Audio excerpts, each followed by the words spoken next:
времени суток, дорогие друзья! С вами миссис Бакор.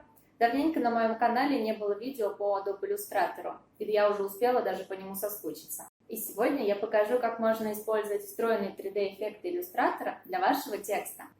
Ну и не будем тянуть, и давайте скорее начнем. Создаем новый файл. Я сразу сделаю задний фон. С помощью инструмента Rectangle Tool и симпатичного цвета заливки получаем вот такой фон. Я сразу его залочу, чтобы случайно не сдвинуть. Создадим текстовый слой. Сделаем текст побольше. И выберем для него цвет заливки и обводки. Отлично. Теперь идем Эффект, 3D, Extrude and Bevel. В появившемся окне ставим галочку в окне превью. И как вы можете видеть, тут есть куча интересных настроек. Первое, что хочется покрутить, это вот этот куб. Он визуально показывает, как располагается ваш текст в пространстве. Сверху в окне Position уже есть куча базовых положений. Также можно настроить положение текста в пространстве вручную по каждой оси и даже перспективу. Здесь выбираем толщину текста и также выбираем, нужна ли вам серединка. Параметр Bevel – это фаска, и также есть куча готовых решений для нее.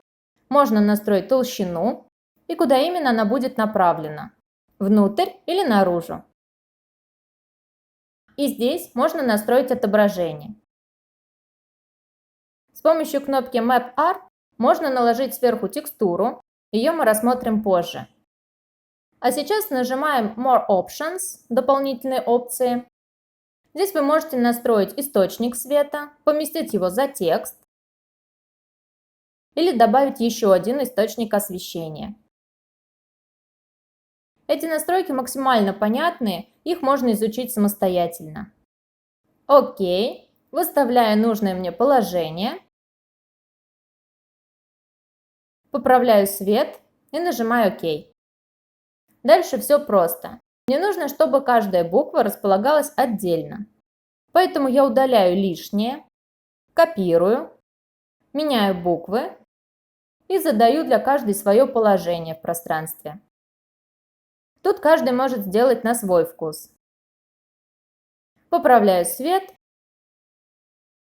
и двигаю их покомпактней. Вот такой интересный объем у меня получился.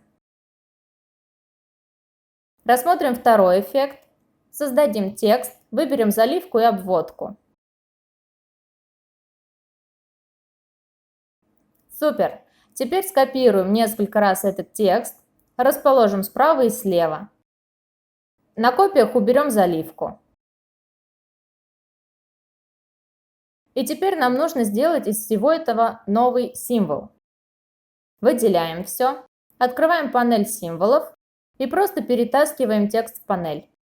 В появившемся окне можно его как-то назвать. И нажимаем ОК. Теперь создадим прямоугольник. Выбираем его, идем Эффект 3D Revolve или вращение. Ставим галочку в окне превью и получаем замечательный цилиндр. Отлично, переходим в Map Art. И здесь нам предлагают добавить символ на поверхность цилиндра. Выбираем боковую поверхность, выбираем наш символ. Он может не всегда совпасть по ширине и высоте с фигурой. Поэтому в случае необходимости можно нажать Scale to Fit и размеры сожмутся до нужных. Также можно настроить вручную. Ставим галочку здесь, чтобы убрать отображение фигуры, и останется только символ. Когда мы все подровняли, нажимаем ОК. Теперь можно настроить положение нашего бублика в пространстве.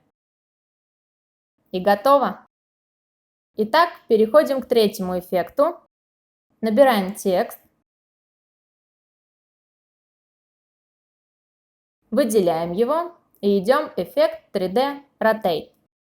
Этот эффект не создает объем, а просто вращает по всем осям. Я выберу Isometric Right. Окей. Теперь скопирую текст еще раз.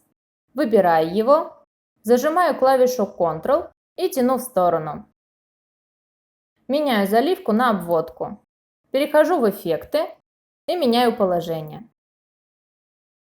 Теперь нажимаю правой кнопкой мыши по слою, Transform, Reflect.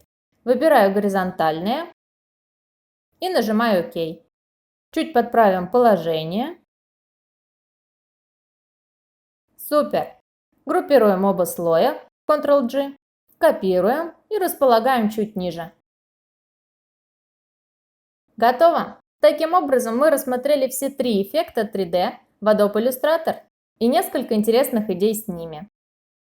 Кстати, я надеюсь, вы оценили новый формат роликов со мной в кадре, потому как я делаю это впервые и что-то немного волнуюсь. Не забудьте поставить лайк под видео, если нашли что-то полезное для себя. Мне будет приятно, я очень стараюсь. И обязательно подпишись, чтобы не пропустить мои новые ролики.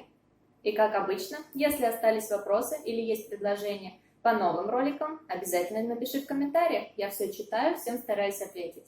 Ну а мы увидимся с тобой уже в следующем ролике. Пока-пока!